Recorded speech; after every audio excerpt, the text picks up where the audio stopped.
and welcome back to Let's Play Disgaea, Hour of Darkness, where one day this throne will be used for something. But not now, we still have to reclaim it. I suppose. I mean, even though we live in the castle, there's people still vying for that title. Anyway, I didn't do too much between this video and the last, but I did update everyone's equipment slightly just to give them some better defense. And I noticed at the end of the last video I forgot to collect some prizes from the hospital, so let's do that. And I noticed that I had a Psych Orb, so I'm gonna give that to someone who could use the extra SP. Looks like Helena could use it. And give that Muscle Hustle to someone. We'll give it to you, Erdrick. And just heal up one more time. Alright. Let's get this next fight underway. White Death. You can't escape! I'm proud to say that I am the most persistent demon in all the Netherworld. Is that so? Wow, that's really something. Are you trying to make a fool of me? No, I think that's the way she is. Now it's my turn to show off a little. But I'll have to use the item the Seraph gave me, so I can only do it once. Are you ready? Here I go! Prince, I think we're playing by her rules. Dorian Dragon Dranego! Dragon, come forth!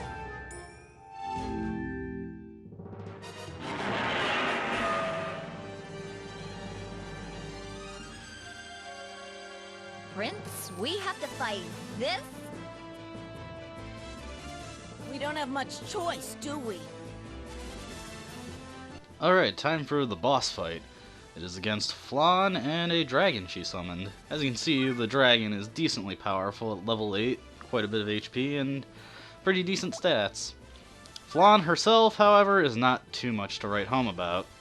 She is a mage without any spells, but she does have a unique skill called Power of Love, and it's a healing skill that hits in an area all around her. So, like the rest of the maps we've come up across so far, everyone is weak to fire, even Flan, when normally that will not be the case. And I say normally that will not be the case because, well, this is an RPG and you probably know what's going to happen after this fight. I think for safety's sake, I'll do the safe strat of just having Laharl bait the enemies into attacking.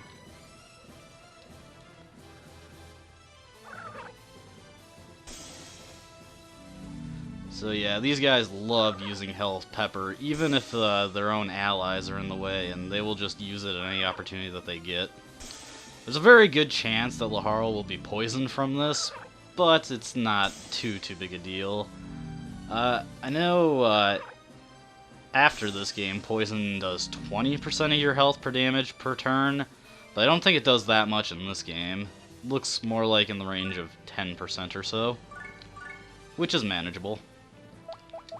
So, let's have somebody who's not too close to a level up.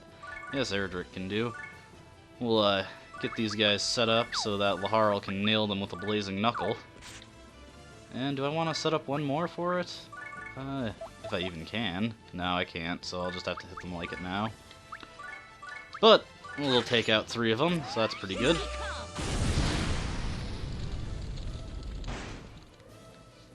Yeah, speaking of status effects, I mentioned poison isn't as good in this game as it is in future titles. The status effects were actually buffed significantly after this entry.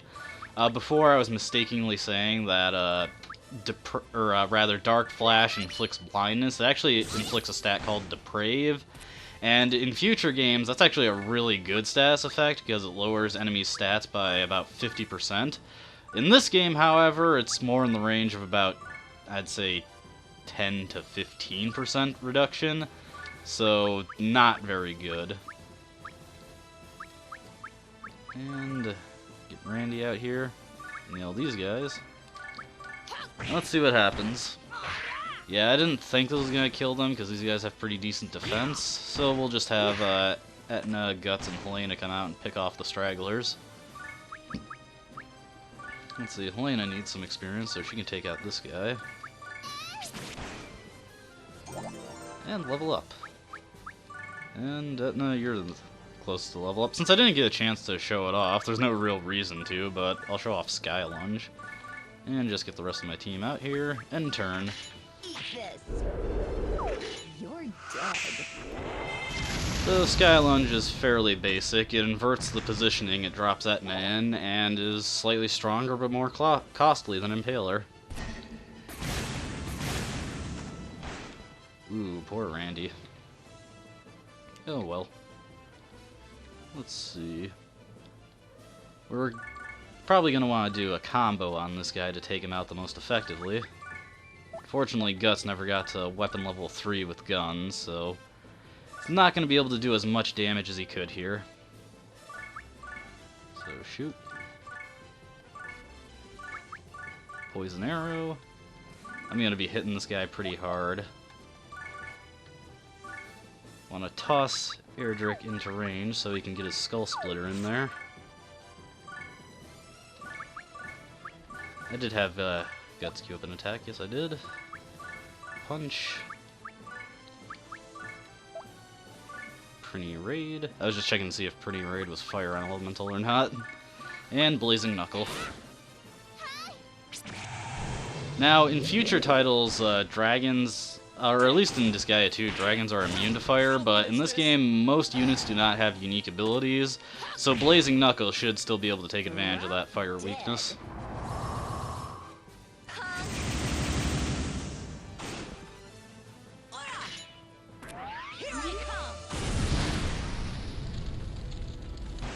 Yeah, real good.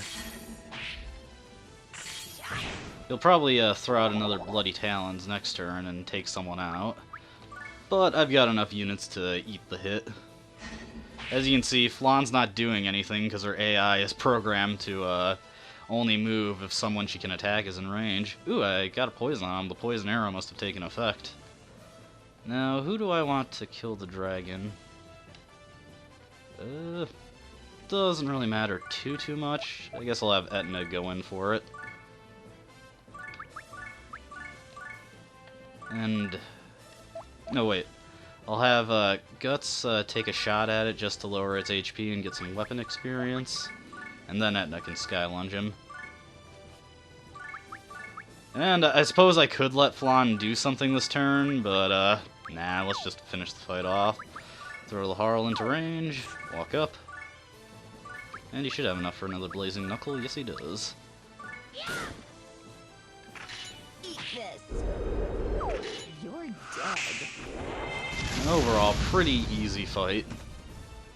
Flan can heal her allies, but as you can see, she didn't in this fight because no one ever moved into her range.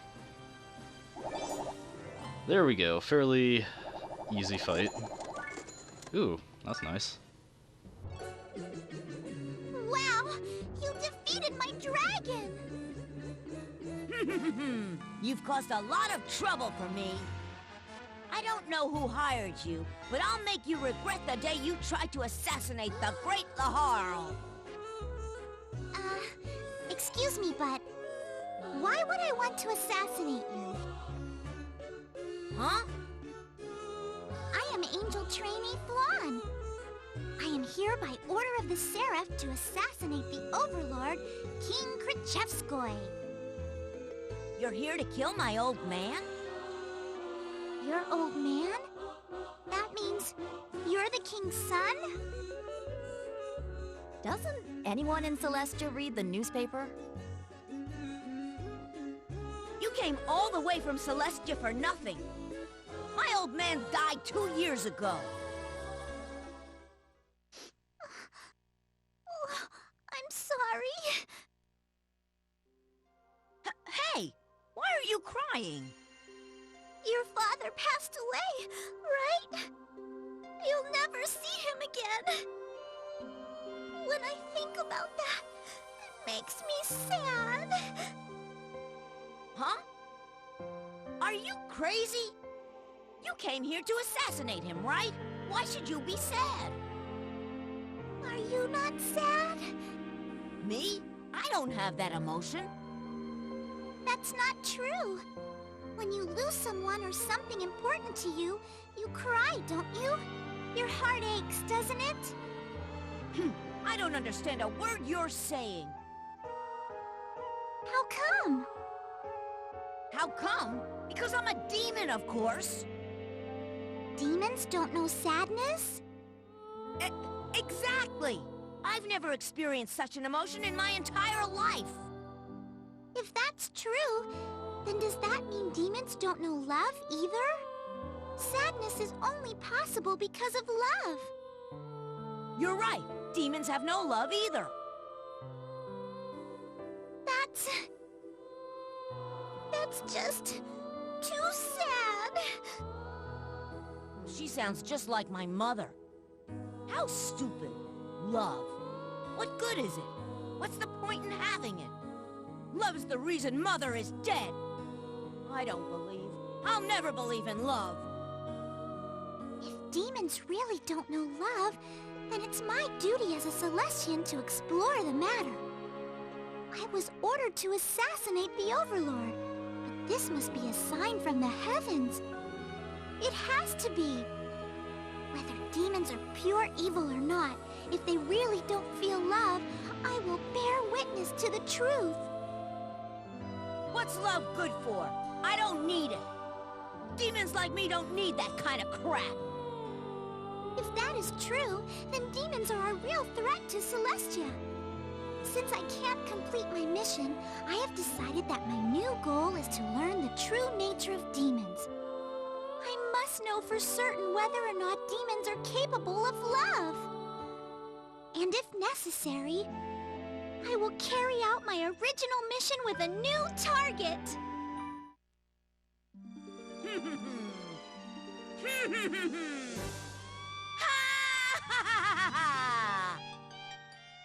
All right, be my guest. I shall burn a true vision of horror into that empty head of yours.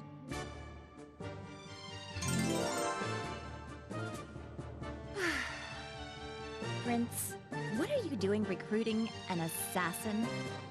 And an angel at that. But this might avert his attention from me. Perfect timing.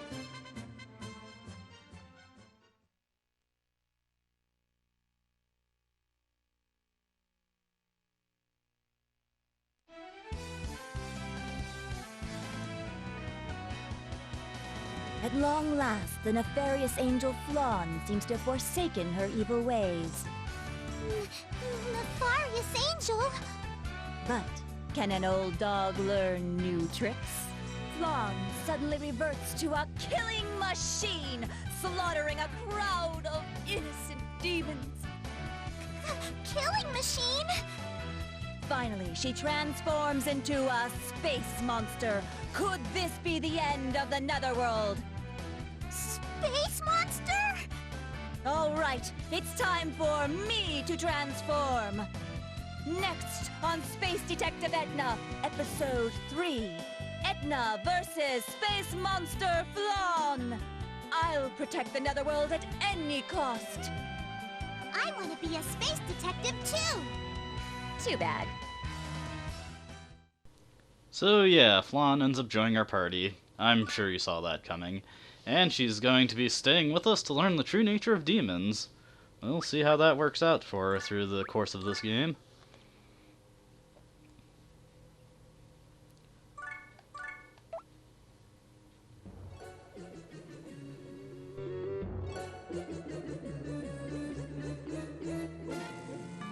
Salary?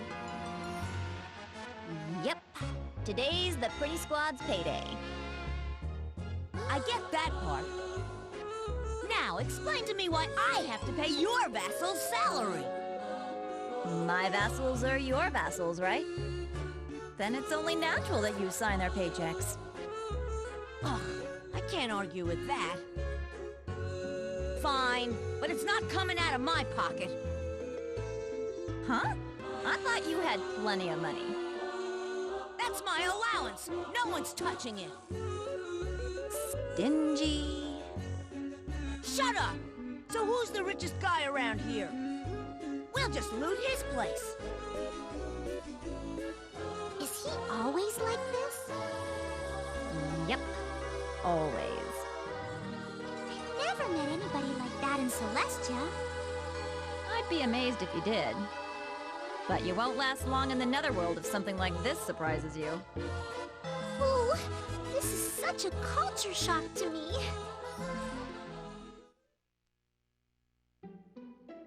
Episode 3, A Hint of Kindness. Alright, for Flan's first day studying among demons, we're going to go rob someone. Because, seriously, why pay our vassals with our own money?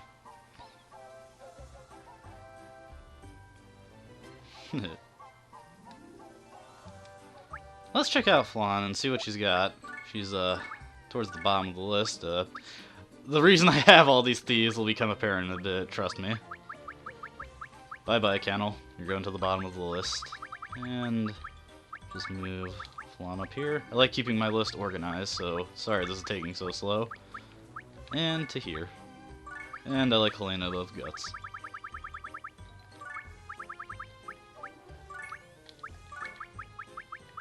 Sorry about that. Okay, so Flan. She is geared for spellcasting. As you can see, she has an S rank and staves.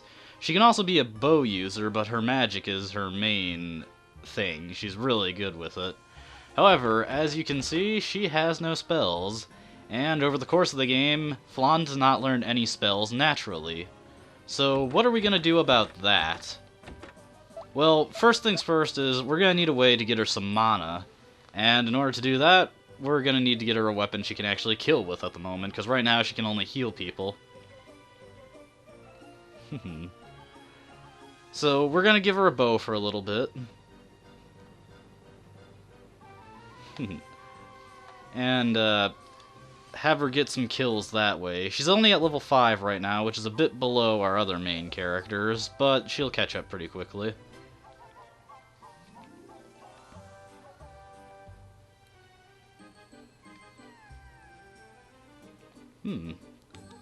Item world, eh? Well, we'll have to check that out later. Right now, we want to secure those funds for ourselves. Do I have a powerful enough bow in storage? No, I do not. Let's just get a long bow real quick. Guess I'll have to settle for Hunter's bow. And let's move on. Oh, what? A key? What kind of key?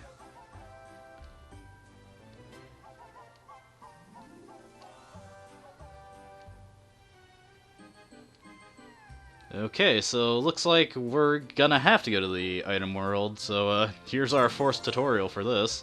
Thanks for that Mr. Gensi's egg. I was lucky enough to get one of those in the last video, and this is why it's so good. Normally you have to complete 10 floors of the item world in order to leave it, but with the Mr. Gensi's exit, you can just leave it immediately and come back to it at a later date.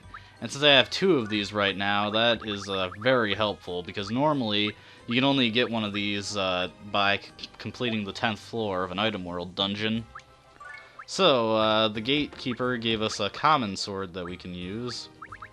Or, actually no, I thought she gave you a common sword, must be remembering the game wrong.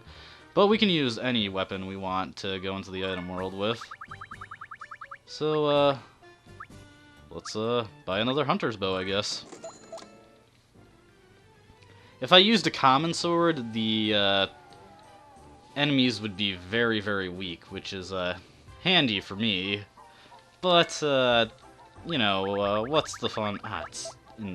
You can't go to the item world from items in storage in this game. So, take that.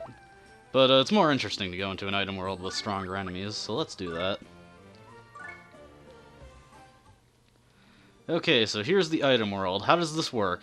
Whenever you enter the item world, it randomly generates a level for you and counts as a floor.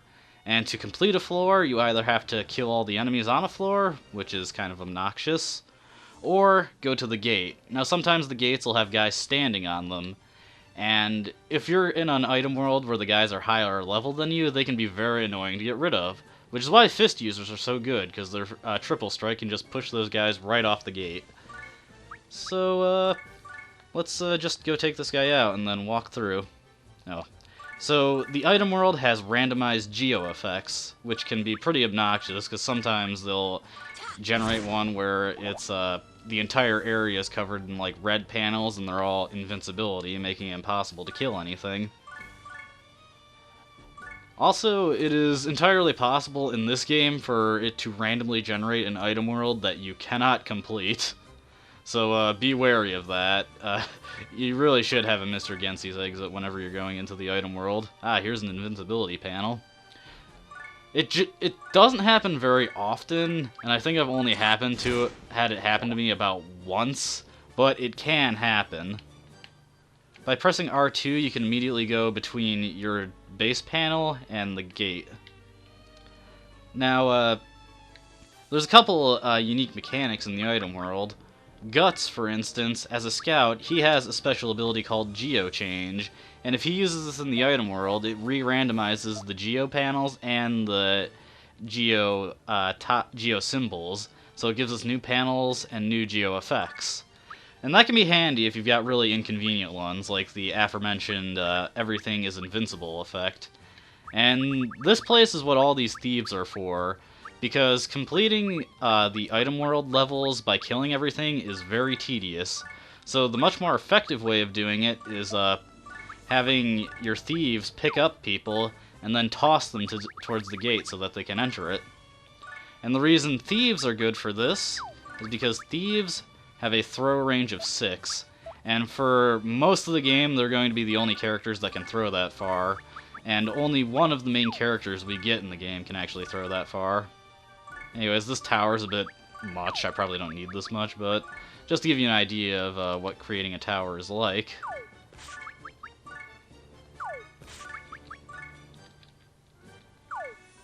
And yeah, just toss Etna on there, and we advance to the next floor. Now, the guys we've been running across are called specialists when they have that little check on them, or they're also known as innocents. And specialists are guys that give little bonuses to the weapons. This guy, for instance, is a gladiator, and he gives a bonus to the attack stat of the weapon. So, say he's a level 3 gladiator, and you can check that from the item's innocent, or specialist screen, rather. You can subdue him, and his level will actually double when you kill him and become 6, and that will increase the attack stat of your weapon by 6. So pretty straightforward. One nice thing about this game, and it's not exactly, I don't know if it's been a while since I played the games like 3 and 4, but it's not in 2. I was playing that last night. This game actually shows you which stat affecting specialists to actually work on. That's not shown in 2, and if a specialist has a non-statistical altering effect, it'll display underneath all the stats. You've probably seen me looking at that in my item screens every once in a while. That's what that is. I probably didn't need the triple strike that guy. All these guys are really weak, so I'm kind of overkilling it right now, but I want to give the typical idea of going through the item world. I didn't go for that specialist because he was too out of the way. So yeah, this is why you want the 6 thieves, because otherwise getting to that panel can be very tedious just trying to do it by walking, and you may as well just kill everything trying to do it. You may also be thinking, this looks kind of boring, and honestly, it's not the most exciting thing to watch, so I'm not going to be showing too many trips through the item world. And as you can see there, you can actually throw diagonally. This is a trick that's only really useful in the item world because of the odd topology. So yeah, I can throw people diagonally by going between basically when I'm switching between a cardinal direction with the throw, if I do it quickly enough, I can throw diagonally. It works pretty easy between a space that you can throw to and a space that you can't. I was switching between a space I could throw to and a gap, so I could easily do the diagonal throw when I was switching over to the place I couldn't throw to. You gotta keep remembering to do that. The trick with R2. Not really a trick, just a basic skill. Or gameplay mechanic, rather. Another big thing about the item world is that you can get enemies that are more suited to your character's levels, making it a good place for leveling up people that have either fallen behind, or if you feel that you're at a stage that's just too hard for you, you can get an item world that is close to your levels and then just train there. Okay, this should do it. There's another person standing on the gate, so I want to get Mina over there. Let's do a diagonal throw. Okay. Sorry, kind of getting this mixed up. Okay, and go. There we go.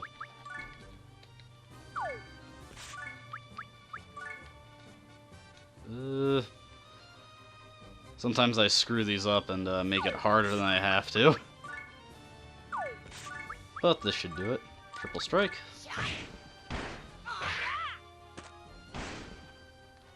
And go in. So how much further do we have to go? You can check on the end turn screen, or rather the turn screen, I guess. We're on B6, so we've got 4 more to go.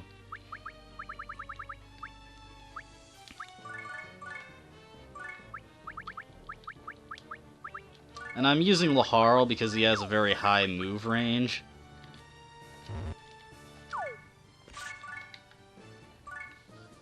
Okay. So one funny thing about thieves, they actually don't have a very good move range. Oh, there's that specialist again. Can I get someone over to him to kill him? Yeah. Oh, the gate's right here. Forget it. It's just a level 3 gladiator. I'm not too interested in it. See, now this is where the topology can be kind of annoying. But can I just lift the guy off and throw him? No. So when a guy's standing on a gate, you can't lift him. Kind of annoying. So we're just gonna have to beat down on him.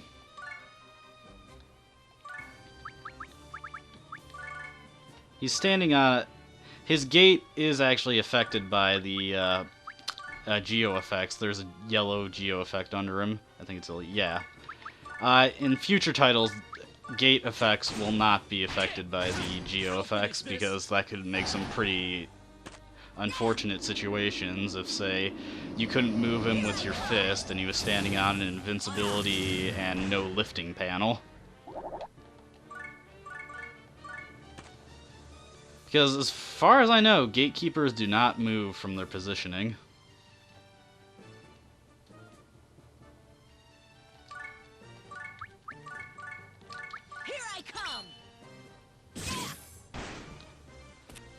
So I will be making several trips through the item world off-screen for a very specific thing, and I guess I may as well explain this right now. There is a specialist called Arms Master, and what the Arms Master does is it increases the amount of weapon experience you get. And for every 100 Arms Masters you have, or a level 100 Arms Master, however you want to put it, it doubles the amount of weapon experience you get. And trying to level up your weapon experience without Arms Masters is an incredibly tedious process because, like, take Laharl for instance, his A rank nets him 20 weapon experience, and already at level 3 he's getting to the point where it takes about 600 weapon experience to get a weapon level, and it just gets higher and higher until level 20 where it takes 2,000. And at 2,000, that means he'd have to take 100 actions? Yeah, 100 actions with his sword to get a level. And that takes a lot longer than it sounds. I accidentally made a very huge geo chain there. I could stick around to kill these guys, but I don't feel like it. Unless the bonus is really... Oh, come on.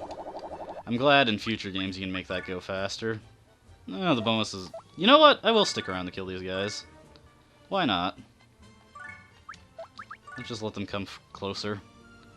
In Item World, the enemies behave differently. Instead of only moving when you come into range, they move towards your characters constantly. So, tricks that work in the main game do not work as well in the Item World because of how the enemies behave differently.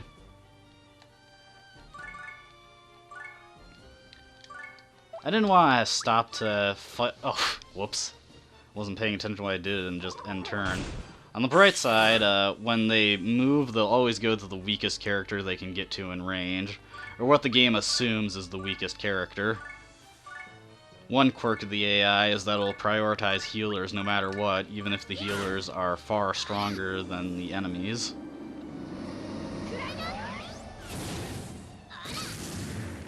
Jeez, Barbara, you're killing me with that.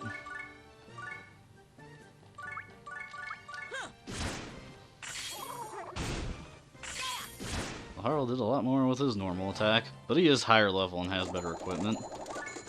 So there we go. Ah, I should have deployed everyone to get that experience. Oh well. Let's see, where is the gate? Over there, no one's standing on it. I'll go for this kill. Let's see. Will I be able to kill him? He's gotten stronger. Specialists, their levels that they give to stats is separate from their level in the item world, and their level gets higher as the general level of the enemy increases in the item world. I don't know if Lahar will be able to get this kill, but he should be able to do damage, and then I can just pot shot him with guts. Get guts out there. What is his resistances? Tri-burst should do more damage.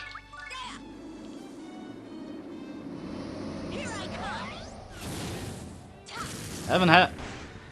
If I was doing this normally, I'd probably deploy Flan more to allow her to do some attacking, but that's just too boring. Trying to get through this quickly.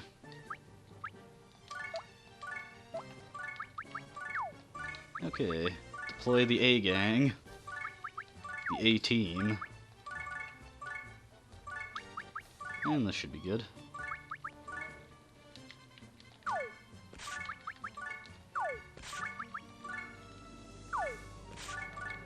And floor 10, here we come. So floor 10 tends to have a little bit more method to its madness. The rooms will usually generate like this. And here's what I'm talking about, getting unwinnable situations where there's no way I can get to these guys right now. They're just too far out there, and the random generation totally screwed me over there. So I just can't get these guys. However, I do want to kill this item general here. Item generals, when defeated, give a stat bonus to your weapons. Let's see, how... Flan can't kill that.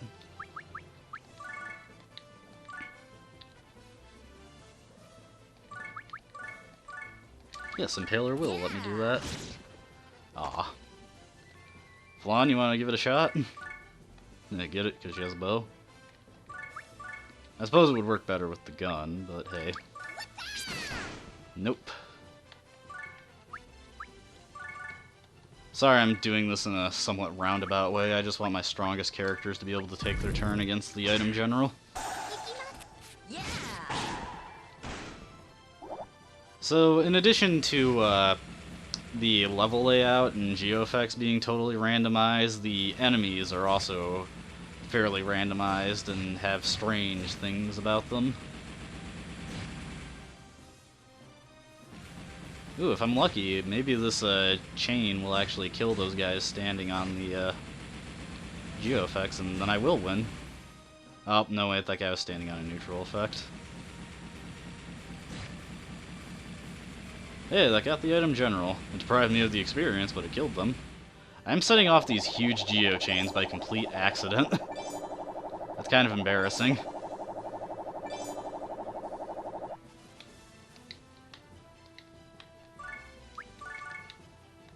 Alright, well, we'll just get out of here. The reason you normally want to complete all of the, or rather complete the level 10 floors by killing everything, is because the first item of a level 10 floor will always be a Mr. Gensi's exit, which is very helpful. So yeah, that took a while, but that gives you the basic idea of the item world. Now, one of the things I'm going to be doing with these videos is every once in a while I'm going to be visiting the item world to start leveling up an arms master. And, like, every once in a while I'm just going to get an arms master to level 100, and then switch that to a weapon of a character whose weapon levels I want to start raising.